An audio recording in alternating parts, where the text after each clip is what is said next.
Long before unusual shapes drifted across the skies, the land of Ruwa held its own quiet enigma.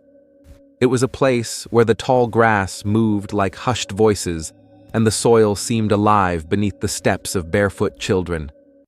The countryside, wide and golden under the Zimbabwean sun, stretched endlessly in every direction. Fields broken by wild shrubs, brittle acacia trees, and the faint buzz of hidden life filled the stillness. Everything here unfolded slowly. Even the wind, heavy and warm, wandered lazily through the branches, carrying with it the dusty perfume of eucalyptus bark and sun-baked earth. At the edge of this landscape stood the Ariel school, a humble cluster of low white buildings topped with red tin roofs. It was neither impressive nor ordinary. There was a quiet, dreamlike quality to it, as if it belonged more to sleep than to waking life. A bell would echo, summoning the children from the open yard, and they would pour into the corridors in their uniforms, green dresses and shorts, white socks, worn shoes. They were sons and daughters of farmers, teachers, and merchants. They carried curious minds and quick laughter, brimming with energy.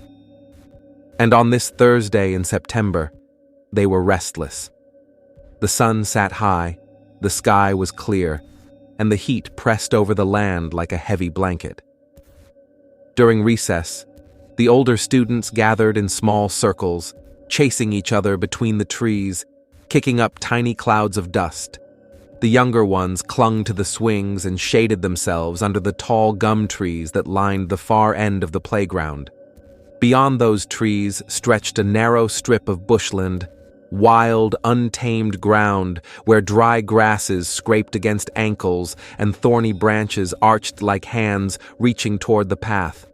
They were told not to wander there. The brush was thick, snakes sometimes coiled in the shadows, yet the air there always felt different, heavier, quieter. And then something shifted. At first, it looked like a shimmer, like heat rising from pavement. But this shimmer had weight, presence. It floated above the brush, faint and flickering. A few children noticed it without knowing why they couldn't look away. Their play slowed, their laughter dimmed. A girl narrowed her eyes against the glare and tilted her head. Her friend tugged on her sleeve and whispered, "What is that?" Just beyond the line of trees, something metallic hovered above the ground. It wasn't big, and it didn't move quickly. It hung in place with an eerie stillness. No sound, no hum, no wind. Its shape resembled a disc, smooth and silver, its surface glistening like polished stone. It rested low, almost hidden by the grass, as though it wanted to stay unseen. But it was already too late. A boy froze mid-stride, eyes widening as he pointed. Others turned. A few giggled nervously, uncertain of what they were looking at. But more children gathered, drawn closer as though pulled by an unseen force. They clustered at the tree line, peering through the thin veil of branches into the tall grass beyond.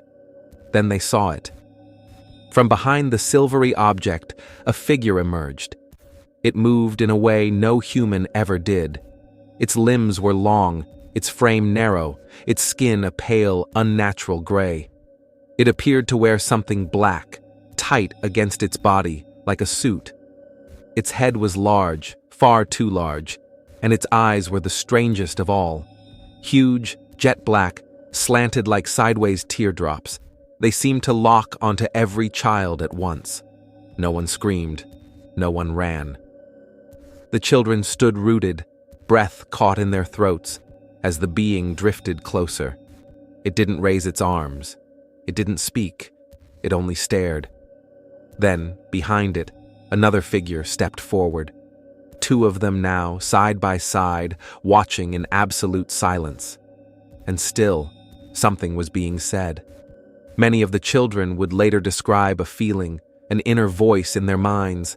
Not words, but impressions and emotions. One girl called it a warning.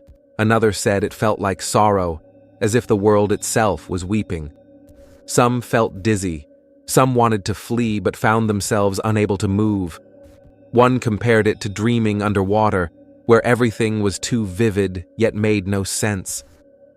The older children reached for the younger ones, holding hands, steadying them. A small boy whispered a prayer his grandmother had taught him. Another cried silently, eyes fixed on the silver craft. Then, just as suddenly as it had arrived, the light shifted. The shimmer bent like a bubble's surface, and the craft rose, graceful, effortless, like smoke pulled backward. It lifted above the brush, paused for an instant, then tilted and darted into the sky. No sound, no trail, gone. The two beings vanished with it. The silence that followed was immense. The world seemed to exhale. Cicadas resumed their hum. A breeze stirred the branches, and 62 children stood in the sunlight, each carrying something strange and secret in their eyes. They did not yet understand how deeply this moment would stay with them, but they knew one thing. They had witnessed something not of this earth. Once the object vanished into the sky, silence draped the Ariel school like a curtain. The children remained motionless, eyes fixed on the empty horizon, as if expecting the shimmering disk to reappear. The bushland was still again. The clearing beyond the gum trees looked ordinary once more. Sunlight on dry grass, quiet shadows, no trace of what had happened. Slowly, the silence broke, and it broke in whispers. "What was that?" "Did you see its eyes?" I couldn't move. Their voices were hushed, as though louder words might summon the beings back. Some clung to their friends' hands, others stared down at the dirt, lost in thought.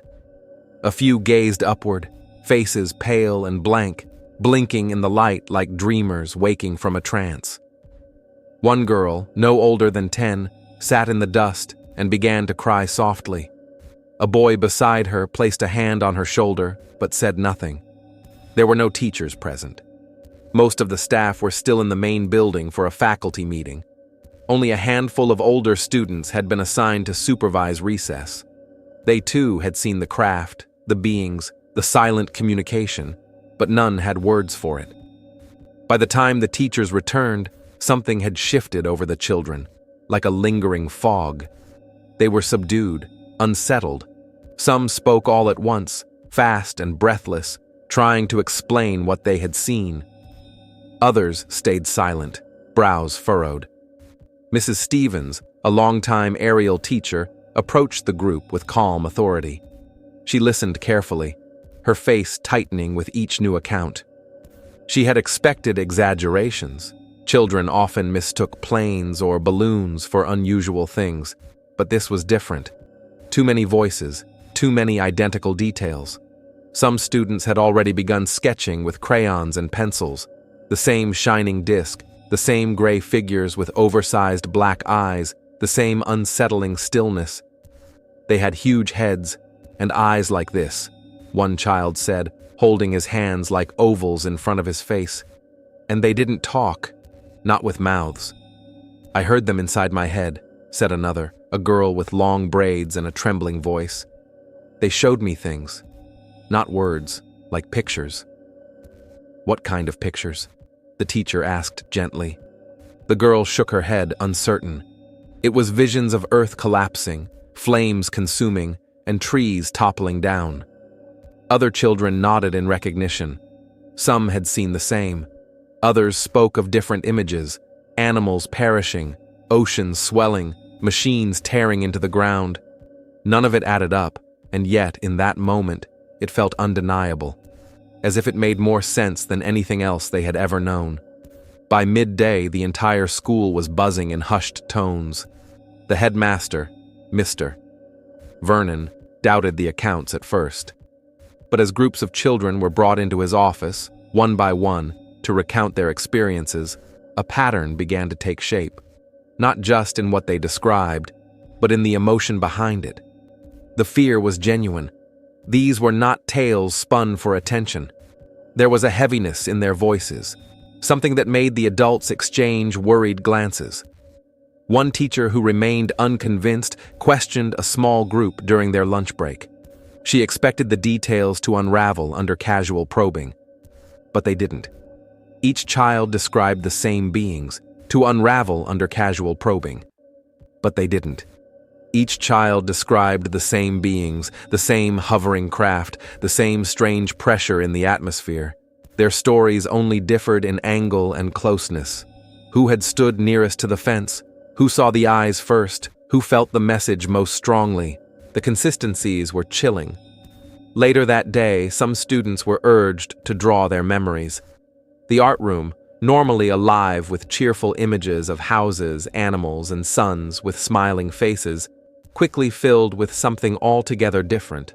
Silver discs over the grass, dark-eyed figures with elongated bodies, strange lines of energy stretching from their heads toward the children's faces. Had something truly taken place, or had the imagination of a few sparked a wildfire that spread too fast? There was something about the weight of their voices, the distant look in their eyes. They weren't giggling, they weren't excited, they were recalling. That evening, when parents came to collect their children, whispers of concern swept through the community. At home, some children refused to speak of it. Others spoke only in fragments before falling silent or breaking into tears. Some lay awake through the night, staring at the ceiling. The memory of those cold, unblinking eyes carved itself deep into their minds. In the rural quiet of Ruwa, where night fell fast and the stars looked down like ancient witnesses, something had shifted. The air felt denser. The wind carried a new weight, and the children of Ariel school were no longer the same. They had seen something. By morning, the school grounds appeared unchanged. The sun rose lazily over the savannah, draping golden light across Ariel's rooftops. Birds chirped in the gum trees, and the faint scent of dust and eucalyptus floated on the breeze. Outwardly, it looked like just another day, but within the classrooms lingered an unseen heaviness, a quiet tension pressed into the air. The children slid into their seats with the usual scrape of chairs and shuffle of papers, but their chatter was muted. Eyes darted toward the windows. Hands clutched pencils a little too tightly. Even those pretending to act normal carried a peculiar silence, as though they were trapped inside a story they couldn't yet tell. At the front stood Miss Brooks, a slim woman with dark hair tied neatly in a bun. She had taught at Ariel for 8 years, and she knew her students well. That morning, as she watched them settle, she felt something was wrong. Not simple nerves, not the usual reluctance of school days, but something deeper, etched across their faces. The kind of quiet born from a dream too vivid to forget. Clearing her throat gently, she spoke. "Before we begin," she said softly, "I want to ask, how is everyone feeling today?" A few nods, a shrug or two. Then one hand rose, then another. Finally, a voice. "Miss, can we talk about what happened?" A pause, then a smaller voice followed. "I keep seeing the eyes. They were so big." Miss Brooks hesitated, then closed her lesson book. Reading could wait. "All right," she said. "Let's talk." And so they did. The words emerged slowly at first, stumbling, uncertain. Then they poured out. Each child recalled something a little different, yet every detail circled back to the same unthinkable moment. They spoke of the shimmer, the disk, the strange charge in the air. They described pale gray skin, long limbs, and the eyes, always the eyes. Some remembered dizziness. Others recalled a strange calm, as though the world itself had fallen away. One boy said he could no longer hear the wind, as if the playground had fallen silent. A girl described how the being's gaze felt, not like simple sight, but like being seen by something older, deeper. The classroom was hushed as they spoke, the only sound the rustling of leaves outside the window. Miss Brooks listened, unmoving, her pen forgotten in her hand. In the next room, Mr. Empu, the science teacher, was having a similar experience. Usually a man of logic, He trusted only facts, but even he couldn't ignore the unbroken harmony of dozens of voices recounting the same encounter. He asked measured questions. How many figures? Where did they appear? What did they do? But the answers were never physical. They looked at me. I felt them inside my head. They showed me visions of the world ending. By the end of the day, every teacher had heard the same story. From the youngest to the oldest, the details aligned. The craft, the beings, the silent messages, the eyes. At lunch, the staff gathered in the teacher's room, their voices low, brows furrowed. Some dismissed it. Mass suggestion, imagination, something seen on television. But others, like Miss Brooks, weren't so sure. They believe it, she said quietly. Whatever it was, they truly believe it happened. Mr. Vernon, the headmaster, stood at the window staring at the playground where it had all taken place. The grass still swayed, the gum trees whispered. Nothing looked unusual, and yet unease twisted in his chest. They've drawn pictures, he said finally. Nearly identical, all of them. The room grew still. Doubt lingered, but it was beginning to fracture under the weight of something undeniable. Over the next days, the children continued to talk. Some were afraid. Some were fascinated. Some asked questions no adult could answer. Will they come back? Why us? What do they want? Others said almost nothing. One girl, usually bright and lively, had grown withdrawn. She sat at her desk, chewing her pencil, staring out the window. Her drawings darkened with each day, black skies, broken trees, eyes hidden in the clouds. When asked how she felt, she murmured only, like they're still watching. Parents began to notice. Some called the school in worry, asking why their children had nightmares, why they feared the sky. Others dismissed it outright. Children exaggerate. Children dream. Children lie, but the teachers knew. Something had happened. Whether a shared illusion or something unexplainable, the mark it left was undeniable. The children had changed. A subtle shadow followed them into the hallways, lingered in the classrooms, hid in the corners of their drawings. Outside, the sky was wide and bright, the air calm, the birds singing. But inside Ariel School, echoes of something strange clung to the walls. A memory not of fear, but of something ancient, something that whispered, "Why us?" And perhaps, when night returned and the world slipped into darkness, some of the children lay awake with a quieter question. What if they come back? It crept into their sketches, their nighttime visions, into the still pauses between lessons when their eyes wandered toward the windows and the distant bushland. Whatever it was they had witnessed, it hadn't left them. Not really. In the staff room, worry grew heavier. The teachers argued over what should be done. Some urged silence, hoping time would make it fade away. Others insisted that someone outside the school, someone with experience, needed to hear the children if there was to be any understanding of what had happened. Not the press, not the authorities, but someone different. That someone arrived quietly. Cynthia Hind came one sunlit morning, her presence calm, steady, and without pretension. Strange encounters were no stranger to her. Across southern Africa, she was recognized as a seasoned investigator of mysterious aerial phenomena. She had spent years listening to accounts, lights darting across skies, encounters whispered in hushed tones from remote villages.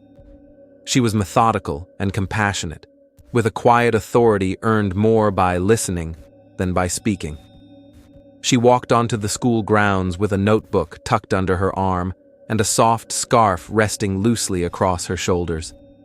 Her silver hair caught in the breeze as she looked out across the field toward the line of gum trees at the edge of the playground. This was far from her first inquiry, but it might have been her most significant. Inside, the teachers welcomed her with polite unease. They didn't want headlines. They didn't want panic. But they wanted answers, however faint. Cynthia listened closely to what they shared. Then she asked gently, "May I speak with the children?" The staff hesitated, then slowly began calling the students in, one by one, sometimes in pairs. Each child was given blank paper, pencils, and time. No pressure, no guiding prompts. Simply, draw what you saw, tell me what happened. And they did. What emerged was remarkable. Dozens of sketches, eerily similar, filled her folder. The same metallic craft, disc-shaped, or a flattened oval. The same dark figures clad in black, with large heads and unsettling almond-shaped eyes. The same setting, gum trees, dry grass, a wide, bright sky. Details varied slightly, but the core vision remained the same, as though they had all witnessed a single scene etched into their minds. But what stayed with her most were the interviews.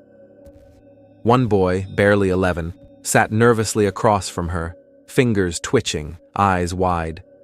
He spoke softly, as though the memory might shatter. "It didn't have wheels," he said, glancing down at his drawing. "It didn't land. It just came down and stopped, like it was floating." "And the figure?" Cynthia asked. He nodded. "It walked, but not like us. More like gliding. It looked straight at me, into me." Another girl, braids pulled tight and tears welling in her eyes, described images she hadn't seen with her eyes but inside her mind. "It was like pictures," she whispered. "Flashes. I saw trees dying, smoke, water, so much water, but rising, like a flood. It made me feel sad and afraid, like they were warning us." Cynthia took careful notes. Her tone stayed steady. Her questions never pushed too far. She had interviewed countless witnesses, men claiming to see lights above mountains, women hearing hums at night in their gardens. But this was different. These were children, and their fear was no invention. What struck her most was their honesty. There was no sign of performance, no attempt to embellish or impress. Their voices were quiet, their recollections vivid. The fear and awe they described did not sound rehearsed. It felt lived. Over the next day and a half, she spoke with nearly all of them, asking where they stood, who they were with, what they felt. Sometimes, as they spoke, their eyes seemed to glaze, as if the memory returned not through words, but in a surge of emotions they struggled to frame. Cynthia walked back to the field with one of the older girls. "Show me," she asked softly. "Where were they?" The girl pointed. "There, just beyond those trees." They moved slowly across the playground, the grass crunching faintly beneath their steps. The girl pointed again, this time toward a patch of scrub where the grass lay slightly pressed, as though something heavy had settled there before vanishing. "They stood there," she murmured. "Two of them. One looked at us. The other stayed by the craft." "And how did you feel?" The girl swallowed. "Like my chest was shaking, but outside, like the air was full of something. I didn't want to move. I didn't even want to blink, Cynthia. Let the silence stretch between them." Later, she returned with her notebook, now crowded with sketches, quotes, and hastily scribbled impressions. The story pieced itself together like fragments of glass falling into place. This wasn't a prank. It wasn't a trick. Something had touched these children. Whether physical or not, it had left a deep mark, an imprint rippling through the entire school. That night, in her modest guest room near the edge of Ruwa, she sat beneath a ceiling fan that ticked softly as it turned. By candlelight, she reviewed every drawing, spreading them side by side. The eyes stared back, vast, black, and unblinking. She didn't leap to conclusions. That had never been her way. But something had happened here. Something unlike anything she had encountered before. And the children, they were still struggling to grasp it. The days after Cynthia Hines' arrival were filled with quiet talks, whispered recollections, and moments of reflection among the Ariel school children. On the surface, routines continued. Lessons, playtime, lunch. But beneath it all, Something unspoken had taken root. An unacknowledged certainty that what they had seen was beyond anything they had ever known. When asked what stayed with them most vividly, many children spoke of the eyes, not simply their shape or color. The eyes themselves carried a presence, a weight far beyond appearance. They were large, black, almond-shaped, and unblinking, yet they were also deeply knowing, ancient, almost sorrowful eyes that seemed not just to look at the children, but through them, reaching into places words could not reach. One boy, Tendai, who had been watching from the edge of the playground, described them simply. Their eyes were like windows, not just to their faces, but to something bigger. Like they could see everything, the trees, the sky, even inside us. Another girl, Patience, whispered how the eyes made her feel both small and infinite at once. It was like they were telling me stories without words, like memories drifting in the air. I couldn't look away, but I wanted to hide. This gaze, intense and uncanny, seemed to reach past sight itself. Several children described impressions not inside their hearts but within their minds. They spoke of a quiet voice, never spoken aloud, but understood deeper than hearing, a soft pressure, like a melody carried on the wind that filled their heads with visions, not words. Some saw forests ablaze, trees collapsing as smoke filled the skies. Others described oceans swelling higher and higher, swallowing the land like a slow, dark tide. Some envisioned deserts cracking open, the ground bleeding dust and fire. "It was a warning," whispered Chipo. "They showed us the world, but breaking apart." Not every child was unsettled by these visions. For some, there was a strange calm within the chaos, a sense that the beings were not there to frighten or harm, but to offer guidance, to share something urgent. The impressions they received were more than warnings. They felt like lessons, messages about balance, about care, about the fragile strands that hold life together. "Don't hurt the earth," one child repeated, echoing what they believed was being impressed upon them. "Take care. Listen." In quiet corners of the schoolyard, away from the watchful eyes of adults, children would gather and trade memories. These hushed exchanges, minds communicating without words, were spoken in tones of wonder mixed with unease. The teachers began to notice changes as well. The children seemed more thoughtful, more withdrawn, as though carrying invisible burdens. They asked questions about the natural world, about the stars, about why people fight, and why the planet seemed ill at times.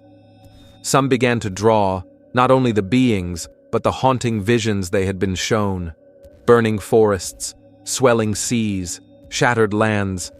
Their art became a language for emotions too immense for speech. At home, parents overheard strange stories, children waking from restless dreams, whispering about eyes or about pictures that lingered in their minds, leaving them shaken. A yearning to protect the earth had rooted in them, born of something far beyond childhood imagination. Watching all this unfold, Cynthia Hind felt a mix of wonder and concern. The children's minds had been opened to something vast and incomprehensible. Whether it was a glimpse of the future, a plea from another realm, or a revelation from deep within the children themselves, she could not say. But she was certain this was no ordinary encounter. Outside the school grounds, the land stretched wide and untamed, untouched by the inner turmoil the children carried. Tall grasses swayed with the wind. The gum trees whispered their own ancient tales. The sky curved overhead, serene and endless. And just beyond the tree line, the memory of those immense black eyes seemed to linger, watching, waiting, silent.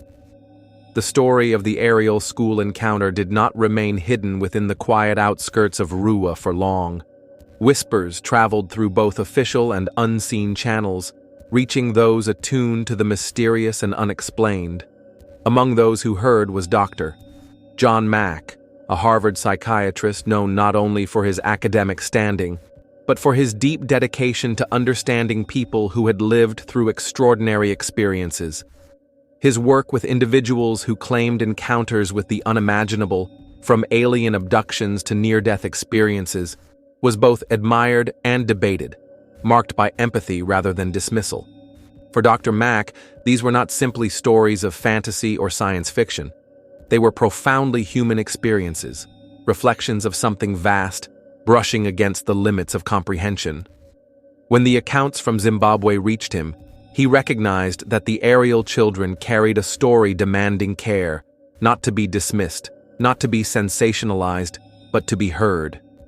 His arrival in Ruwa was quiet but deliberate. On a golden afternoon, with the sun slanting low over the savannah, he stepped onto the school grounds. The air was warm with the scent of dry grass and earth, the distant drone of insects breaking the stillness. Children in green and white uniforms watched him with a mix of curiosity and caution. Some clung to their friends, others peeked from behind classroom doors. Dr. Mack's demeanor was calm, unpretentious.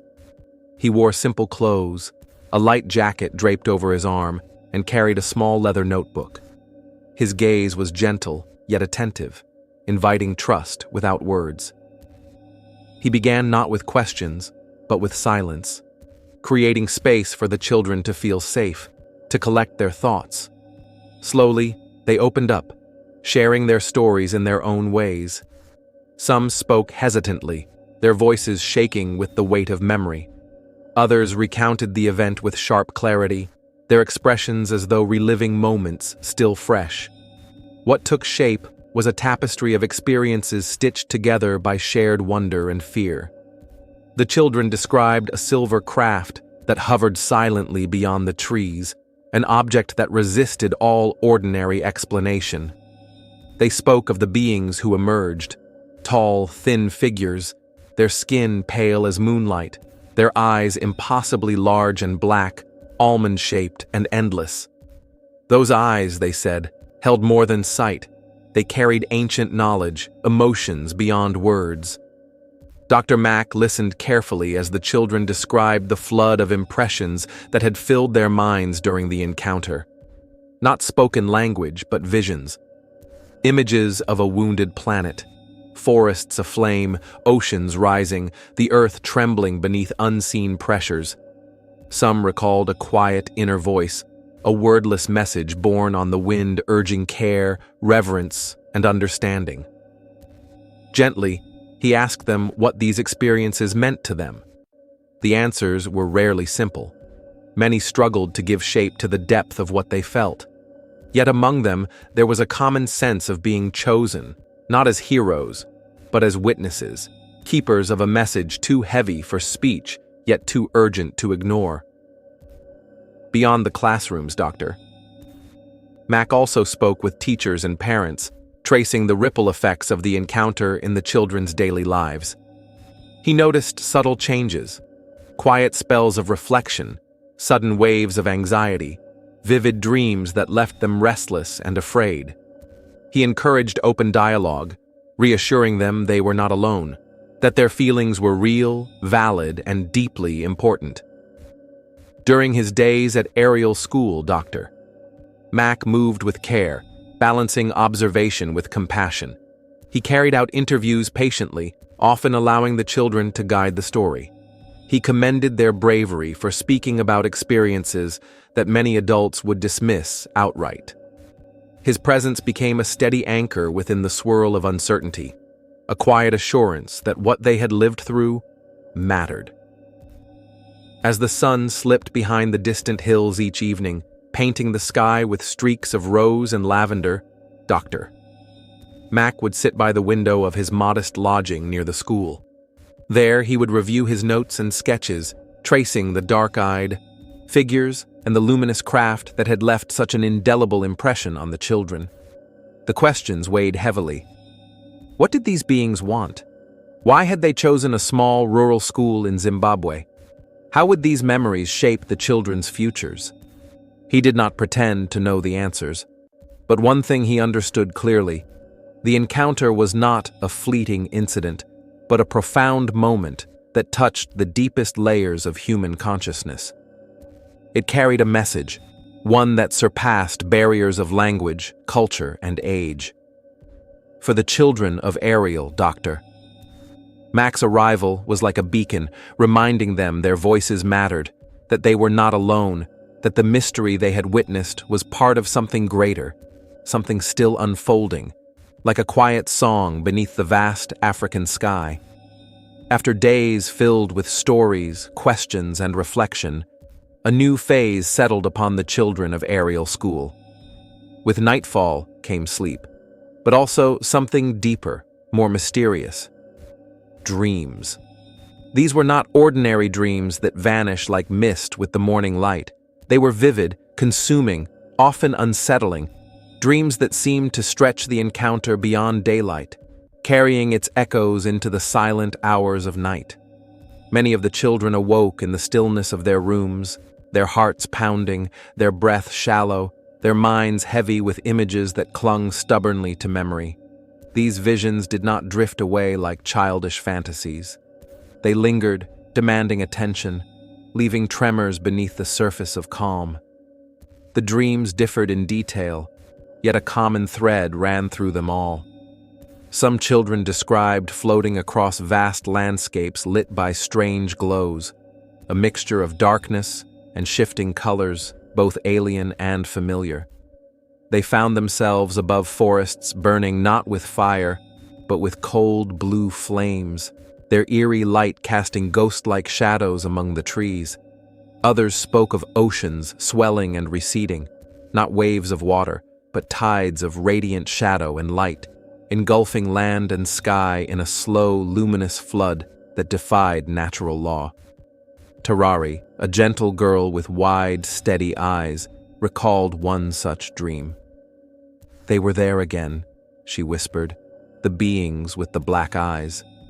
They didn't speak with words, but showed me a world full of colors and shapes I can't explain. It felt like they were trying to teach me something important, something I must not forget." Many children described similar dreamlike exchanges, silent communication through visions. Some saw unfamiliar cities shaped like the glowing disk they had witnessed, towers stretching into star-filled skies, their surfaces humming with unseen energy. Doors opened into endless expanses glittering with stars and cosmic light, beckoning them to step beyond reality itself. Yet not all the dreams were peaceful. Some carried unease, shadows lingering at the edges, whispering secrets in an unspoken tongue that resonated inside the mind. Certain children awoke trembling, tears running down their faces. Others sat frozen, their chests tight with a fear they couldn't name. The nights grew long and heavy, pushing the limits of their young endurance. Parents began to notice changes. Children who once slept soundly now stirred, calling out half-formed words or sitting upright in the dark, wide-eyed. Teachers, too, saw moments of distraction when the children drifted from lessons, their eyes unfocused, as though staring through the classroom walls into the realm of dreams. The dreams became a silent language, a bridge between what had been seen and what their minds struggled to comprehend. Yet they rarely spoke of them openly, as if the visions were too delicate, too strange, too sacred to share. Attuned to these subtleties, Dr. John Mack addressed the subject with care. He explained that dreams often help the mind process overwhelming emotions and complex experiences, translating them into images and narratives that can be explored safely in sleep. He encouraged the children to welcome their dreams, to see them not as a source of fear, but as part of their unfolding journey. Cynthia Hind also listened attentively, recording the children's dream accounts with quiet reverence. She noticed patterns, recurring images of black-eyed beings, radiant landscapes, swelling seas. To her, these were not random fragments, but woven threads of a larger tapestry, carrying meaning as messages, lessons, perhaps even warnings spoken through the subconscious. As weeks passed, the dreams continued, shifting in tone. Some nights brought luminous visions, leaving the children peaceful and clear-minded upon waking. Other nights brought dark and turbulent images, shadows and whispers that lingered into the day. The dreams became companions, sometimes guides, sometimes mysteries. The children found ways to express them through drawing and writing. In the quiet corners of classrooms, pages filled with forests alight in cold fire, seas glowing with strange brilliance, cities towering beyond comprehension. These images became their own language, connecting waking life with the dream world, the known with the unknown. At home, families noticed subtle changes too. Conversations deepened, full of questions about the stars, the earth, and life itself. Some children spoke of responsibility, of an urgent need to protect the planet, to listen, to act before it was too late. These were not idle fantasies, but convictions, seeded by the encounter and nurtured in their dreamscape. Outside, the African night stretched vast and unbroken, stars shining like distant eyes above the earth. The wind moved through the gum trees, carrying with it the quiet heartbeat of a fragile world, alive and waiting. In the quiet homes of Ruwa, beneath the endless African stars, children drifted between waking and sleep, their dreams carrying them through shifting landscapes of light and shadow.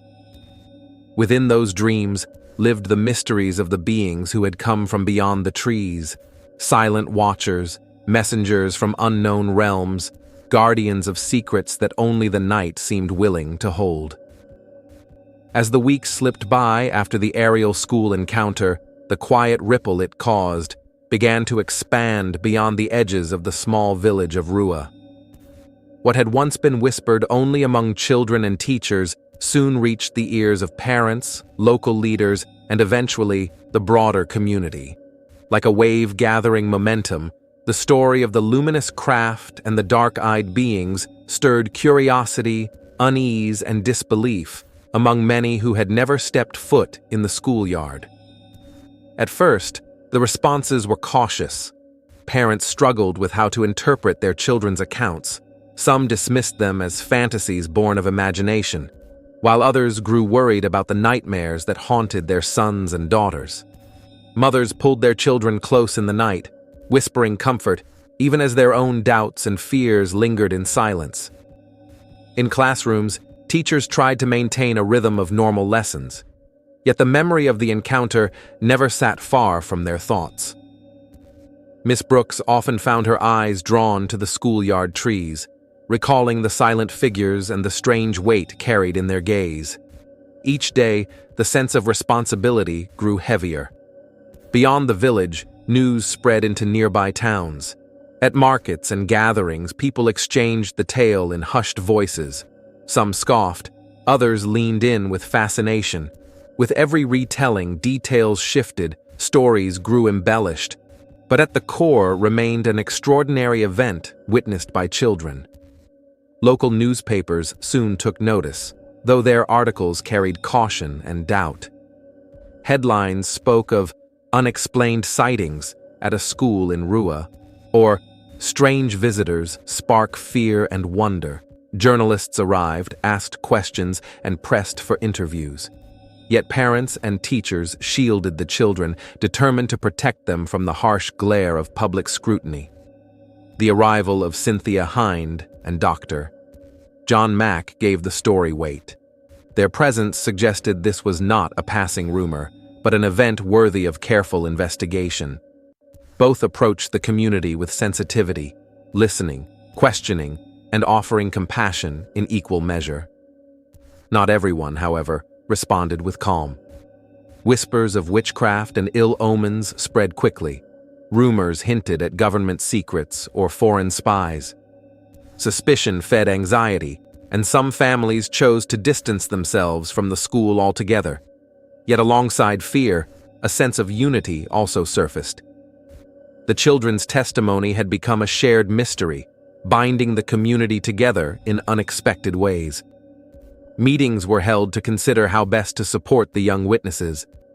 Parents and teachers worked hand in hand, trying to create spaces where questions could be asked without shame and fears could be met with understanding. At night, under the wide African sky, village elders retold ancient tales, legends of spirits, of star beings who once came to watch, to guide, or to warn. These stories, passed through generations, gained new weight in light of the recent events. The Ariel encounter slipped naturally into the region's folklore, a modern thread woven into an ancient fabric. For the children, the community's attention was both comforting and overwhelming. Some felt supported, while others struggled with the scrutiny and whispered judgments. Still, they clung to what mattered most: the silent messages, the watchful presence of the beings whose eyes still lived in their memories. Beyond Ruwa, the wider world had begun to turn its gaze toward this small Zimbabwean school. The story was no longer a secret spoken only beneath the gum trees. It had become a question asked of the skies themselves, a mystery that lingered like the soft rustling of leaves in the night. When the first rush of reactions subsided, a deeper question settled among those who heard the tale of Ariel. What was real? The children's sharp recollections, their sketches, their dreams, all painted a picture so extraordinary it defied ordinary understanding. Reality, as most people defined it, resisted such accounts. How could silent, black-eyed beings and shining discs that ignored physical law be explained? Parents and teachers struggled. How do you tell a child what they saw might not be real, without dismissing their fear or diminishing their wonder? The question of reality became less about belief and more about perception itself. It challenged the community, and even distant observers, to reconsider what the boundaries of experience might be. Dr. John Mack, with his years of research into extraordinary encounters, approached the question with rare sensitivity. He believed reality was broader than the material world. In his work, he found such experiences carried profound psychological and spiritual meaning, even if their external cause could not be proven. To dismiss the Ariel children outright, he warned, could cause more harm than good. Instead, he urged openness, to listen, to learn, to accept the possibility that reality may hold dimensions science has yet to grasp. The children themselves felt this tension. Some asked if their memories were real or just dreams. Others wondered if the beings had truly stood at the edge of the trees, or if it had been imagination too vivid to ignore. Teachers walked carefully through these questions, encouraging the children to share doubts without shame. Reality, they explained, is often shaped by what we believe and what we feel. What matters is not only whether the experience can be measured, but how it changes us and what it teaches us about life. Outside Ruwa, the debate spread further. In nearby towns, conversations filled cafes and meeting halls. Some dismissed the story as fabrication or as mass hysteria. Others embraced it as a glimpse of a greater, stranger universe. The press kept the story alive, fueling arguments among psychologists, astronomers, folklorists. Some insisted it was suggestion or fear at play. Others pointed to the consistency and sincerity of the children's accounts. A spectrum of opinion emerged. Skeptics, believers, and those in between, all wrestling with the question. But for many, the Ariel encounter was not about proving or disproving. It was about its impact, the way it shaped young lives and altered the consciousness of a community. As night once more fell over Ruwa and the stars spread wide across the heavens, the question of reality remained unresolved. It lingered, not as an answer, but as an invitation. In the children's memories, in their whispered warnings and dreams of distant worlds, the mystery endured, living in the space between certainty and wonder. In the months and years that followed, the Ariel school encounter became part of the collective memory of Ruwa and beyond. The initial shock faded, but its echoes remained, ripples of mystery touching lives in subtle yet lasting ways. For the children who had seen the shining craft and the dark-eyed beings, life moved forward. But nothing was ever entirely the same. The encounter stayed with them, not as a fading dream, but as a quiet presence, an indelible secret held deep within the heart. The encounter shaped how the children saw both the world and themselves. Their days carried a new sense of belonging to something larger, something beyond the ordinary rhythms of life. Some grew more empathetic, more aware of the earth and its delicate balance. Their dreams and visions lingered as reminders of a responsibility they now felt, not as heroes or saviors, but as caretakers of a fragile planet, entrusted with a message whispered from the stars. In classrooms and homes, conversations deepened. Questions about nature, the universe, and unseen forces filled the air. Cynthia Hind and Dr. John Mack stood quietly alongside the children, bearing witness, preserving their words, drawings, and recollections with respect. Their presence lent weight to the extraordinary, offering a bridge between mystery and the everyday. The records they gathered, sketches, testimonies, audio, became invaluable evidence of a fleeting moment when the boundary between worlds seemed to dissolve. Soon, the wider world began to take notice. The Ariel school case grew into a landmark within UFO research. Scholars, investigators, and curious travelers came to Ruwa, eager to understand what had happened and why. Many left struck not only by the event itself, but by the sincerity and clarity of the children's voices, an innocence meeting the unknown with courage and openness. Yet beyond science or investigation, the encounter carried a spiritual resonance. It stirred the oldest of questions. Who are we? Where do we come from? What connects us across the vastness of space? The story invited the world to imagine we are not alone, that the universe holds life, wisdom, and connections waiting to be discovered. Within Ruwa, the event became part of local lore. Elders and children spoke of it beneath the stars with reverence, a story passed into memory and tradition. It reminded people that the world is full of wonders, seen and unseen. The frightened children grew into adults who carried that legacy forward. Teachers, scientists, artists, and dreamers, all shaped in quiet ways by the extraordinary afternoon in 1994. Some pursued the skies, becoming astronomers searching for distant worlds and signals beyond our solar system. Others turned to art, giving form through painting, music, and writing to the ineffable feelings stirred by the encounter. Many dedicated themselves to protecting the environment, driven by the urgent warnings they felt had been entrusted to them in visions and dreams. The story touched even those who had never been there. From afar, strangers felt a stirring, a quiet hope in the possibility of connection across vast distances of space and time. The Ariel school became a symbol, not only of mystery, but of hope. As years turned to decades, the encounter was remembered less as a strange event and more as a legacy. A gentle reminder that the universe is filled with mysteries calling us to listen, to care, and to wonder. It suggested that humanity itself is part of a far greater story, one still unfolding under the endless sky. And so, beneath the vast canopy of stars that stretched over Ruwa, the memory of that day endured. In dreams, in whispers, in quiet hearts, it lived on. If you're still awake, you're in for something a little different. Now come stories of other encounters, smaller, stranger, less known, tales that never made headlines, yet lingered deeply in the lives of those who lived them. You're safe here. Just listen and drift as the mysteries unfold. It was a cold November evening in 1974, on the edge of Pennsylvania's wooded hills. A small family farm lay tucked into the Appalachian foothills, settling into its nightly rhythm. Harold, the father, had just finished locking the barn. Inside, his wife and children sat by the fire, dinner done, the crackle of wood soft against the quiet. But outside, the silence grew strange.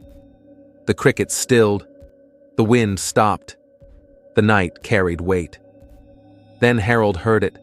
A low, resonant hum, deeper than any engine. It pulsed through his chest more than his ears. He searched the sky, expecting a helicopter or low plane. But the night was clear. Only the crescent moon stared back. Then came the lights. One, then two, then a perfect ring, glowing above the barn. White with a bluish edge, pulsing softly in rhythm.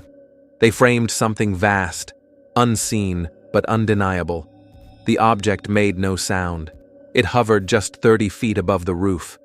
Slowly, a pale beam descended, like a searchlight moving through water. Harold froze. His breath fogged the air, but his body would not obey. Time itself seemed to thicken around him. From inside the house, his wife saw the lights. She called his name, but he stood motionless. Grabbing a flashlight, she threw the door open. At that instant, the power died. The lamps, the fire, even the heater, all gone. She stepped onto the porch, her flashlight weak and flickering. The air smelled sharp, metallic, like ozone. The only glow came from the craft above the barn. She watched, terrified, as the beam swept across the ground, pausing over the cow pen, and then, in an instant, it was gone. No roar, no wind, just darkness. Minutes later, the power returned as if nothing had happened. But at dawn, the cows were gone. All of them. No broken fences, no footprints, no struggle. Only empty pens and a patch of blackened grass near the barn. The earth was scorched, the metal water trough warped as though it had endured great heat. Yet the barn itself stood untouched. Police filed a report, but what could they do? There were no clues, no suspects, only a shaken family. The farm dog refused to approach the barn for weeks. The grass never grew back on the burned patch. Harold himself was never the same. Withdrawn and silent, he sold the farm the next spring, moving his family into town. When pressed about that night, he only muttered, "Some things aren't meant for us to understand." Over time, the story faded, dismissed by locals as a tall tale. But for Harold and his family, the silence of that night lingered like a wound that never truly healed. Children whispered of the ghost barn in the woods. Those who knew Harold swore he wasn't the sort to invent stories, while his wife, steady and practical, chose silence, never speaking of it again. The new owners of the farm claimed nothing unusual, but the tale lingered. And yet, some say if you pass the barn late at night, you may hear a faint hum drifting through the trees and wonder what visited the nameless farm on that cold November night. It was early March, deep winter in the forests of northern Finland. Snow lay heavy on the ground, the sky low and gray. The air stung the lungs, but Kalevi, a 38-year-old postal worker, set out on his usual walk near Rovaniemi. He cherished the solitude, the soft crunch of snow beneath his boots, the stillness of the towering pines. That evening, the forest was hushed. No wind, only the groan of branches under snow. Hands in his coat pockets, breath pluming in steady clouds, he moved along the path until he saw it. At first, it seemed a tree trunk, oddly placed in the middle of the trail. But as he neared, he realized it was too smooth, too tall. It did not sway, did not shift. It simply stood there. The figure rose nearly 7 feet, narrow and pale, so pale it seemed to glow faintly against the black trees. Its limbs were long, its head elongated, tilted ever so slightly. But the eyes, black, immense, glowing with a faint red fire. They locked onto him, unblinking. Kalevi froze. Fear didn't come first, only a heavy stillness, as though time itself slowed. He breathed shallow, dreamlike, caught between dread and curiosity. The figure did not move closer. It only watched. Then, slowly, it raised a single arm and pointed into the trees beside him. He turned to look, heart hammering, expecting something or someone. But the woods were empty, just darkness between the trunks. When his gaze returned, the figure was gone. No footsteps, no sound, only a faint warmth left in the air, as if a fire had burned there moments before. He stood frozen for long minutes before his body allowed him to walk, straight home, never looking back. For weeks after, dreams haunted him, feverish and vivid. He woke drenched in sweat with fragments of places he'd never seen, metallic corridors, lights without source, a low hum that set his teeth on edge. He suffered nosebleeds, headaches, sudden static shocks from everyday surfaces. At first, he told no one. Years later, he stumbled across stories online, accounts of watchers, pale beings with glowing red eyes, appearing in remote places across decades and continents. Always silent, always watching. No answers, only echoes of his own night. Kalevi eventually moved to the city, abandoning the trail forever. He told himself it was fatigue, a trick of light, the cold playing with his senses. But deep down, he never forgot. The pale figure, the eyes, the gesture toward the woods, the stillness that felt like forever. Sometimes he wonders, what if he had followed? What lay waiting in that darkness? And yet, another part of him feels relief. For whatever it was, it had been waiting, watching. Late summer in Dorset, England. The air was warm, damp, with the scent of hay and distant sea salt. In Charminster, life moved slowly. Nights were quiet, peaceful. But that August, something strange stirred in the old churchyard. It began with a farmer walking home at dusk. As the sun slipped behind the hills, he passed the crooked gravestones and froze. Hovering above one grave was a pale blue light, shimmering like moonlight on water. Then, just as suddenly, it vanished. He told no one. Days later, 2 schoolboys sneaking out with flashlights saw them too. Several lights, drifting like fireflies among the stones. Silent, slow, too deliberate to be tricks of the eye. As they crept closer, the lights held their ground. One boy swore he heard a whisper, words he couldn't understand. The other fainted where he stood. When he awoke, he remembered nothing, only the sensation of being watched, judged. Soon, more witnesses came. The vicar glimpsed the lights from his study and refused ever to speak of them. A nurse walking her dog saw one pass through a stone cross. Her dog barked frantically, then whimpered for days. The lights came only at night, always blue, always silent. Then, one evening, an amateur photographer arrived, determined to capture them. He waited for hours, camera ready. Nothing. Until just before midnight, when his camera powered down without warning. The air thickened. Silence pressed heavy. Then the orbs appeared. He counted 5, each the size of a grapefruit, moving in patterns too purposeful to be random. They circled a central gravestone, pulsing as though speaking to one another. Then, one by one, they rose and vanished upward into the sky. No sound, no trace, just gone. After that night, the lights were never seen again. The churchyard returned to its slumber, moss softening the stones. The villagers stopped speaking of it, as though agreeing to let the mystery fade into memory, like a story whispered once, then left in silence. But if you pass by the church on a warm summer night, when the mist drapes close to the earth, some claim you can still feel the chill crawl up your spine, like a presence lingering just out of sight. And if you listen with care, you might catch a faint vibration, something ancient, something observing, something that once summoned the dead to shine. Story 4. The Silent Convoy. It was a clear night in early spring. The sky above eastern Montana stretched endlessly, a black canvas scattered with stars. A long-distance trucker named Dave was transporting a load of heavy industrial pipe across the plains, choosing the quieter state highways to avoid the bustle of the interstate. It was just past midnight. No towns for countless miles, only the steady drone of his tires and the faint hiss of the CB radio kept him company. Dave had crossed this stretch many times before, but that night felt different. His headlights revealed nothing but the vacant road ahead, with rolling grasslands fading into the dark on either side. No cars, no moonlight, only the dashboard's glow and the shape of the land sinking into emptiness. Then suddenly, the radio went silent. No static, no fading, just gone. At first, Dave assumed the unit had failed.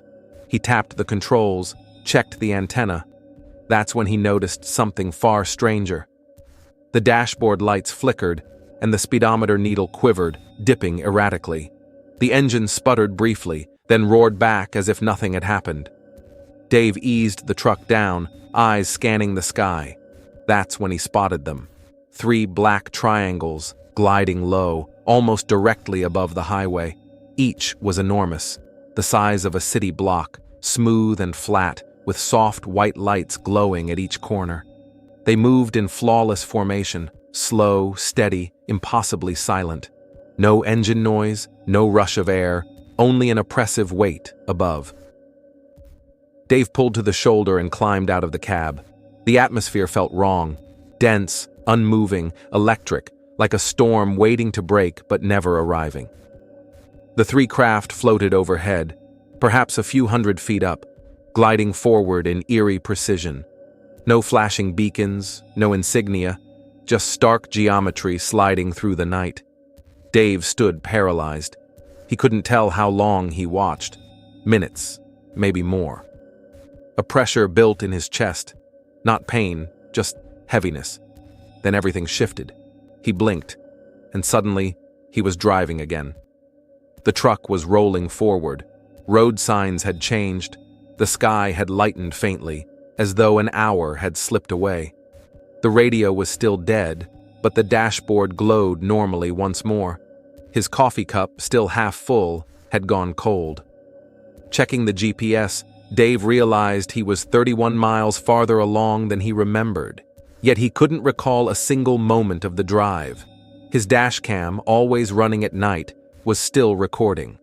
But when he reviewed it later at a truck stop, the footage showed a glitch. At the precise moment he'd seen the triangles, the video broke into static, scrambled, and resumed with him already miles down the highway. He didn't report it, didn't call dispatch, didn't breathe a word. But a week later, an anonymous email arrived. No text, only an attachment. Inside was a cut of his dashcam recording. Only this version revealed them, 3 colossal triangles suspended above the road, captured perfectly in the black sky. He never discovered who sent it. He deleted the file the very next day. He didn't want answers. To this day, when he drives lonely stretches of highway, Dave still glances skyward and wonders how many others have seen them too. Machines that glide like shadows, engines that make no sound, time lost without explanation, and always that crushing silence that trails behind them. Story 5. The Glass Forest. Deep within the frozen wilderness of central Siberia lies a forest that no one willingly enters. The locals call it Metaleles, the dead wood. Its true name has long since been forgotten. In February of 1976, a Soviet geology team ventured inside to study a region where compasses spun wildly and radio signals collapsed. They were hardened to cold and isolation, but nothing prepared them for what they discovered. At first, the trees were typical Siberian pines, tall, thick, and endless. Then, some 20 kilometers in, the forest altered. The trunks grew pale, almost colorless, their bark smooth like stone. No birds, no movement, no sound. The snow beneath their boots turned brittle, faintly tinted green. And then came the glass. Across the ground stretched jagged panes, like melted sheets of crystal, smooth, rippled, some transparent, others stained in rainbow hues. The trees twisted outward from a central point, as though something immense had detonated without flame. At the center lay a perfect circle, about 60 feet across. No snow, no debris, just scorched soil fused into a black glassy plate. No tracks, no animals. The team's instruments failed. Batteries drained instantly. Cameras jammed, Metal bent. One compass spun so violently it shattered its casing. Vadim, one of the geologists, stepped into the circle before anyone could stop him. The air shimmered faintly around him. He called out, but his voice carried no echo. He waved, but his outline seemed off, like a film reel skipping frames. He smiled, walked farther, and vanished. No flash, no sound, just gone. The team rushed forward, but as they neared the boundary, all but one collapsed with nausea and dizziness. One man vomited violently, another bled from his nose. They dragged themselves back to camp, shaken and terrified. A rescue party arrived 2 days later. But the circle had vanished. Where scorched glass had once been, fresh snow and flawless trees now stood. No campsite, no glass, no twisted metal. Vadim was never recovered. The official report listed him as lost to terrain conditions, but none of the surviving team members ever returned to fieldwork again. Within a year, several members of the team developed rare forms of cancer. Decades later, satellite imagery revealed strange thermal signatures across the region, even during the dead of winter. Perfect circles of heat appeared with no apparent source, shifting locations, never remaining more than a few days in the same spot. And in the hushed corners of Russian folklore, whispers persist. The forest isn't dead at all, but aware. That it remembers something fell there long ago, something never meant to belong to this earth. They say that if you wander deep enough, the trees begin to twist once more, the snow hardens into glass, and the air itself starts to vibrate. And should you find the circle, you may never return. Story 6. The Lake Visitor, Lac Saint. John lies in northern Quebec, vast, still, and impossibly deep. It is the kind of lake that keeps its secrets well. Surrounded by endless pine forests and narrow roads, it is a place where one can vanish into nature or into something far stranger. In the summer of 2003, 4 college friends pitched their tents along the lake's southern shore. They were in their 20s, taking a break from city life, eager for quiet. The water was clear, the air crisp, and the night sky cloudless. They built a fire, cooked sausages, laughed into the darkness. Just after midnight, they realized the lake had gone unnaturally still. No wind, no ripples. The fire hissed as the last breeze died completely. Then, light appeared. Above the lake, hovering roughly 100 feet over the water, hung a massive oval-shaped craft. It didn't blink. It didn't buzz. It simply existed there in silence, as though it had always been present. Its surface was metallic but seamless, polished like stone worn smooth over centuries. A faint ring of lights circled its center, glowing in shifting shades, colors hovering between violet and green, impossible to name. The campers froze. No one reached for a phone or a flashlight. They simply stared. Then Marianne lifted a finger and pointed. Directly beneath the craft, a figure stood, upright, on the surface of the lake. Not in the water, but on it. It was unnaturally tall and thin, its arms hanging low. Its skin looked pale, with a bluish tint under the glow. Its face was featureless, undefined. A shape that was not human, yet not beyond the imagination either. The fire cracked behind them, and when they looked back, the craft was gone. The figure was gone. Only the silence remained. The water stayed perfectly still. One camper whispered that he had forgotten to breathe during the sighting, only realizing it when his chest ached. They did not sleep.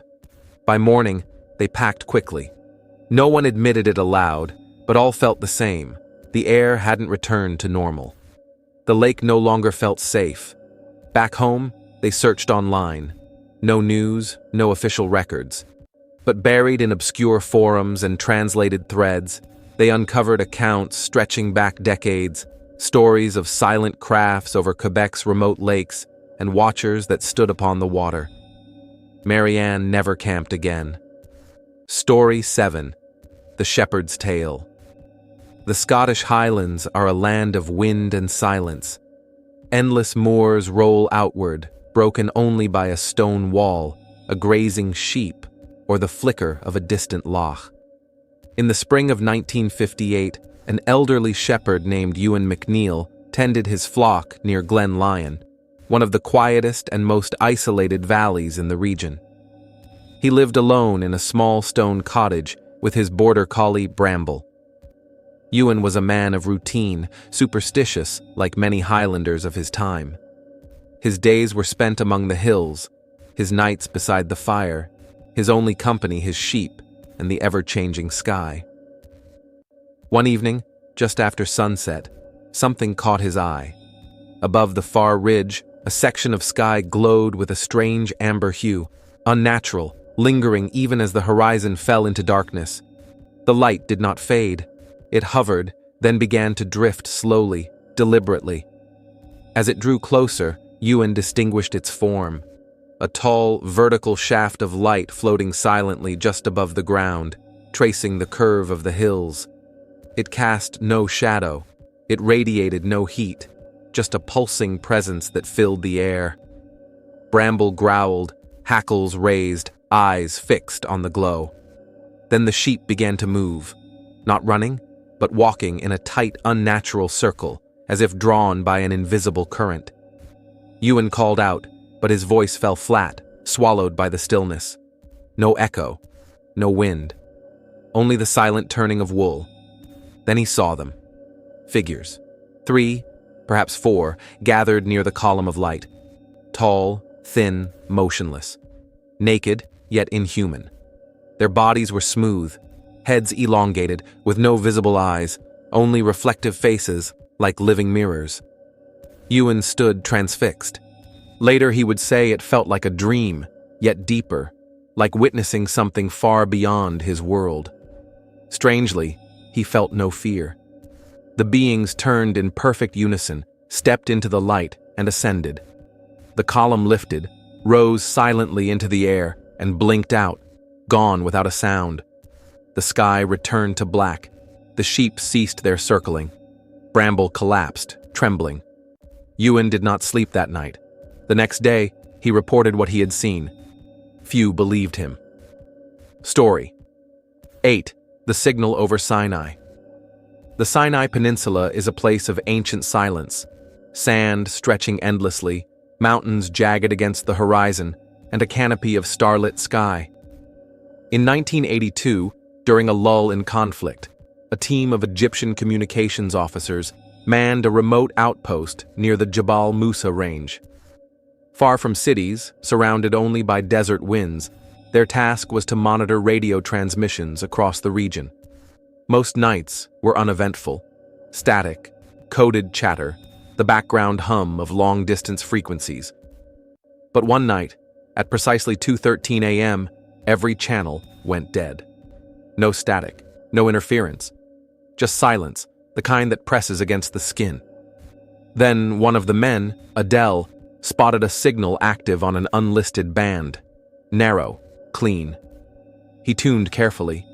At first only a low pulse, steady, like a mechanical heartbeat. Then a voice, but not in any language they recognized. Not Arabic, not English. It was rhythmic, tonal, layered with a melodic hum. As they listened, the temperature in the small station plummeted. The lights flickered, and outside, above the desert, something appeared. They described it as a long, dark spindle, slowly rotating, hovering between the mountains, neither touching the ground nor high in the sky. Matte, seamless, no lights, no windows, only shape. One man stepped outside and began speaking, not in Arabic, but in a tongue none of them could recognize. His gaze was distant, his steps unsteady. When they dragged him back inside, he collapsed and slept for nearly 12 hours. The transmission lasted exactly 33 minutes. Then it stopped, and the stars above the outpost shifted. It wasn't obvious immediately, but several swore the constellations had moved slightly, as if space itself had stretched and then snapped back. One technician claimed every one of his watches was off by precisely 7 seconds. The following day, their commanding officer ordered all recordings destroyed. But one man, Adele, secretly kept a copy. Years later, he played the signal for a French researcher specializing in obscure languages. Halfway through, the researcher turned pale. He said the tones didn't belong to any human tongue, but carried exact mathematical intervals, structured like advanced code, the kind designed to instruct or evaluate. Adele never played the recording again. The researcher left the next morning without explanation, abandoning his study. Story 9. The Fog Station, Maine, 1969. Along Maine's jagged shoreline, where the Atlantic hammers black cliffs and fog drifts heavy from the sea, there once stood a lonely weather station. Perched on a bluff outside Machiasport, it was a rusting outpost of metal and glass, staffed by 2 men on alternating shifts.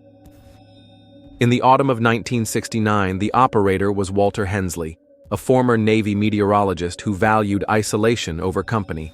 His work was simple: track barometric changes and send reports twice daily inland. But one night the fog rolled in, fast, unnatural. A moment before, the moon had thrown silver across the ocean. Then it was gone. Visibility vanished. Radios crackled, static filled the walls, and the lights cut out. Walter fumbled for the backup generator. It hummed to life, but the station's instruments refused to restart. Gauges spun wildly, displays blinked with nonsense. Then, through the thick observation glass, he saw it. Hovering just above the sea, a metallic sphere, flawless, perfectly still. It glowed faintly with bluish light, not reflecting off the water, but sinking into it. It lingered for minutes, silent, watchful. Walter logged it by hand, noting the time precisely. When he tried to radio it in, all he heard was a low, pulsing tone. Not static, not hum, just a mechanical heartbeat. Transfixed, he stared. Then a shape emerged from the fog, a human-like figure but too tall, its outline shimmering like heat above asphalt. It moved steadily toward the station, through fog that never parted. Walter stepped back. The figure halted 10 feet from the door. Then, everything stopped. The fog dissolved in seconds. The sphere disappeared. The sensors rebooted. The silence returned, as though nothing had occurred. But Walter had changed. By morning, he abandoned his post and never came back. His written logs remained, though the final page was unsettling. Dozens of hand-drawn circles, each shaded differently, each marked with the same phrase: not fog, not sea, not alone. Local fishermen still say the fog sometimes arrives that quickly. When it does, the gulls go silent. Story 10. The Passenger in Seat 33. A. Over the Pacific, December 1997. Flight 815, a red-eye from Tokyo to Los Angeles, was halfway across the ocean when the cabin lights dimmed. Most passengers slept. Outside, only endless clouds and black sea. Seat 33A, near the back by the window, was occupied by Daniel Pierce, returning from business. Unable to rest, he read from a worn paperback. That's when he noticed it. Something outside. A light. Not a star. Too close. It kept pace with the plane perfectly. A glowing sphere, dull orange like heated metal. It pulsed gently, not flashing, but breathing. And then more appeared. 3 others, arranged in a triangle. They flew just beneath the wing level, silent, steady, impossibly near. Yet there was no turbulence, no alarms, no response. Then came the hum, deep, resonant, vibrating inside his chest. Daniel glanced around. No one else stirred. Not the passengers, not the attendants. It was as though time itself had slowed. The lights shifted, not shape, but color. Gradients of red, violet, hues impossible to name. And then, between them, he saw it. A figure, seated beside him, tall, motionless, expressionless, skin pale, smooth. Eyes, if they were eyes, reflected nothing. It didn't turn. It didn't speak. But Daniel heard a word in his mind, clear as a whisper. Observe. He blinked, and the cabin was normal again. Lights on, passengers snoring, flight attendants moving down the aisle. The orbs were gone. His book was closed, marked at a page he hadn't yet read. When the plane landed, he told no one. But while checking his boarding stub later, he noticed something unsettling. Flight 815 had no seat 33A. The row ended at 32. No record of his seat existed. He never boarded another flight again. Yet even years later, Daniel sometimes woke in the night with pressure in his ears and the same word echoing in his head: observe. In the quiet hills of Córdoba province, Argentina, where dirt roads twist through tall grass and power lines fade into the horizon, there once stood a farmhouse at the edge of an empty field. It belonged to the Velasco family for generations, a modest home with a red tin roof and an old windmill that groaned in the breeze. By 1989, only Rosa Velasco remained, a retired teacher in her 70s. She lived simply, tending a garden, keeping chickens, and her black dog, Mateo. She felt safe in solitude, until one spring night. It began with a noise, not loud but sharp, like static from a broken radio. Rosa was drifting to sleep when she heard it. Mateo growled at the foot of the bed. Outside, the moon was nearly full. She pulled the curtain and saw lights, glowing orbs hovering above the field. Not lanterns, not headlights. They moved in smooth, deliberate patterns, weaving like searchers. She slipped out the back door quietly. That's when she noticed something stranger. Her garden was glowing. A bluish light rose from the soil, stretching shadows unnaturally across the fence. The air grew heavy, charged, like the pause before a storm. Then she saw them. Two figures, thin, taller than men, with pale stone-gray skin. They stood motionless beyond the vegetables. Rosa froze. Mateo didn't bark. He whimpered low. The beings spoke no words, but Rosa felt something press into her mind. A memory that wasn't hers. A street she'd never walked. A voice she'd never known. Then the windmill stilled. The orbs vanished, one after another. The figures turned in perfect unison and walked into the grass. The light faded. The air returned. By morning, everything appeared ordinary, except for one vine in her garden that had grown over a meter overnight. The tomato felt unnaturally warm, ripened far beyond reason. She told no one. Years later, neighbors spoke of strange lights near the farm. Some claimed to hear static around the old windmill. Long after Rosa passed, the house was discovered with its front door standing wide open. No signs of break-in, no theft. Only a single overripe tomato left on the kitchen table, still warm to the touch.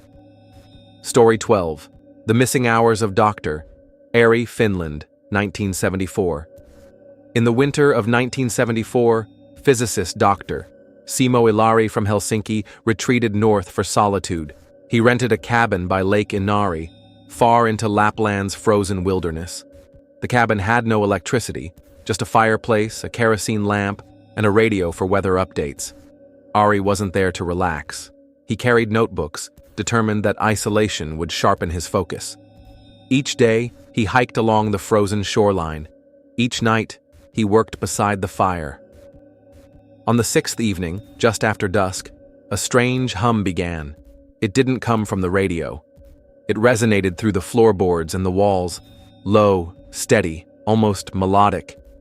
He stepped outside, expecting a snowmobile, but silence reigned. Then he saw it, hovering high above the frozen lake, a pale disk of light. It didn't spin, it didn't flicker, it simply floated, glowing cold and soft. Its light cast no shadows, shimmering on the snow as if moonlight filtered through water. Then the hum ceased. No sound, no wind. Even the cold felt suspended. Ilari checked his mechanical watch. The second hand had stopped. The disc tilted slightly, pulsed once with a flash of white. He blinked, and it was morning. The fire was dead, the kettle cold. 2 days were gone. The calendar had moved forward, yet he remembered nothing. His boots were damp, as if he had walked through snow. His journal lay open on a fresh page filled with rows of curved symbols he hadn't written. At the bottom was a circle split by a wave. Ari left that day. He never spoke publicly of the incident, but colleagues noticed a change. He abandoned theoretical physics, devoting himself instead to sound and resonance. In letters, he mentioned an idea he called harmonic displacement. No one understood it. He died in 1993. The cabin was later sold. The journal remained on the shelf, with the strange page intact. Years afterward, a skier reported seeing a dull ring of light over the lake. It made no sound, but when he checked his watch, 5 minutes had vanished. Story 13. The Lights Beneath Loch Morar, Scotland, 2001. Loch Morar is among the deepest freshwater lakes in Europe, cold, dark, untouched. Nestled in the western highlands of Scotland, it is a place of stone and mist, where mountains plunge into a glassy surface. Legends of the monster Morag stretch back centuries, but in 2001, something stranger may have stirred beneath its waters. Duncan Fraser, a forestry worker from Fort William, spent much of his time maintaining trails around the loch's northern shore. That summer, he was given a week-long job repairing fencing along the eastern bank, where the woods grew dense. He carried a tent, a gas stove, and a camera to photograph wildlife. On his second night, under a crescent moon, Duncan sat by his fire drinking tea when he noticed a faint glow beneath the surface. At first he assumed it was moonlight, but it moved against the current. Then it split into 2 pale orbs that circled each other like twin stars locked in orbit. He rose, camera in hand, and stepped closer. The lights dipped deeper, then rose again, now nearer the shore, shimmering faintly on the stones at his feet. The loch was silent, undisturbed, no waves, no ripples. Suddenly, a third light appeared, brighter, focused, forming a beam aimed directly upward. Duncan stepped back. He later described the air as heavy, as if the atmosphere itself had thickened. He felt no fear, only awe and an instinct not to move. The lights began to ascend, still beneath the water, faster now. Then, in an instant, they blinked out. The loch went black. The next morning, there was no trace of disturbance. But every photo taken that night was pure white, overexposed as if to direct light. Images from before and after were normal. 2 days later, Duncan told a ranger about the lights. He avoided words like aliens, describing only movement and something unnatural. The ranger listened quietly. When Duncan finished, the man said only, "People forget how deep this loch truly is." In the years since, others have reported similar sightings on the eastern shore.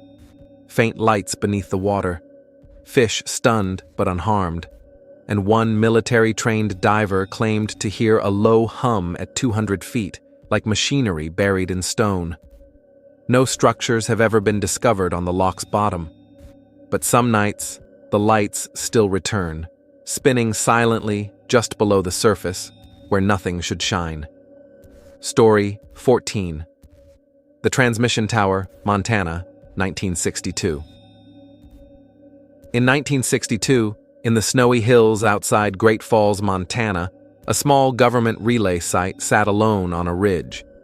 Known only as Tower 7, it was a steel radio mast above a cinder block building, staffed by 2 men per shift. Its function was simple: to pass microwave signals between military posts. Most nights passed without incident. That winter, James Delaney, a quiet technician with an electronics background, was assigned to the midnight shift alone. His partner had been reassigned, and until a replacement arrived, James handled the equipment by himself. On his third night, things changed. At 2:15 a.m., a low tone began to seep from the receiver, not static, not interference, a precise, unwavering frequency. James checked the readouts. Nothing unusual. It matched no active channel, and when he tried to isolate it, the console dimmed. Then the tower's lights flickered. James stepped out into the freezing night. The air was still, no storm, no clouds. Yet hovering above the ridge, about 30 feet above the tower's tip, was a dark, matte object, disc-shaped, featureless, completely silent. James froze in place. For nearly 2 minutes the craft remained motionless. Then, from its underside, a narrow red beam extended, not down to the ground, but across the air, connecting directly with the tower's peak. The tone returned, louder this time, not from the receivers, but from the object itself. It reverberated through the metal, the soil, even through his chest. Then the beam vanished in an instant. The disc tilted slowly, rotated without a sound, and shot away into the night sky in a smooth horizontal blur. No arc, no trail, just gone. James returned inside. The equipment was lifeless. Backup systems failed to engage. When technicians arrived the next morning, they discovered every recording tape from the previous 12 hours had been wiped clean. James filed a standard incident report, leaving out the object. But days later, another technician, unaware of James's experience, refused to come back after his shift. He claimed he'd heard a tone and felt as though something watched from above. By spring, Tower 7 was quietly decommissioned. The structure still stands, rusting in the wind, its cables severed. Locals keep away from the ridge, saying the air feels wrong there. Some insist they've seen a faint red beam stretching into the cold night sky, far beyond where any signal should reach. Story 15. The Floating Girl, Uzbekistan, 1995. In the spring of 1995, a small village outside Samarkand, Uzbekistan, experienced something that lingered in whispers for years, but was never officially recorded. It was a place of quiet farms and endless skies where children roamed the fields and elders watched life drift by. Among them was Amina, a shy 10-year-old girl who often wandered the meadows behind her family's home with a notebook and pencil. She loved to sketch birds and clouds, but one late April afternoon, she didn't return. Just after sunset, her older brother burst into the house, pale and gasping. He claimed to have seen Amina floating, upright, arms at her sides, 10 feet above the field, completely still. At first, her parents dismissed it as childish panic, but when they and neighbors hurried to the edge of the meadow, they saw it too. Amina hovered silently above the grass. Directly over her was a flawless silver sphere, metallic, smooth, unmarked. It emitted no light, no sound. It simply hung in the sky above the girl, as if suspended by an unseen thread. One witness later said the scene was unnervingly quiet, as if the world's sounds had been pulled away. Amina didn't scream, didn't move. Her eyes were open, calm, fixed on something invisible. Then, without warning, the sphere pulsed once and began to ascend. Amina rose with it. Slowly, she drifted higher, gaze still locked upward. At 20 feet, her outline shimmered faintly. Then, gently, she was lowered back down. As soon as her feet touched the ground, the sphere vanished. No trail, no flash, only empty sky. Amina blinked, confused, and asked why everyone was staring. She recalled nothing. No sound, no levitation, no sphere. Doctors found her healthy and unharmed. She grew up, lived quietly, never showing signs of fear. Yet she admitted that throughout her life she often dreamed of glowing, perfect spheres and felt most at peace walking the fields beneath an open sky. The villagers still remember that evening. Some called it a miracle, others something unearthly. But all agreed, nothing that's silent should ever descend from above.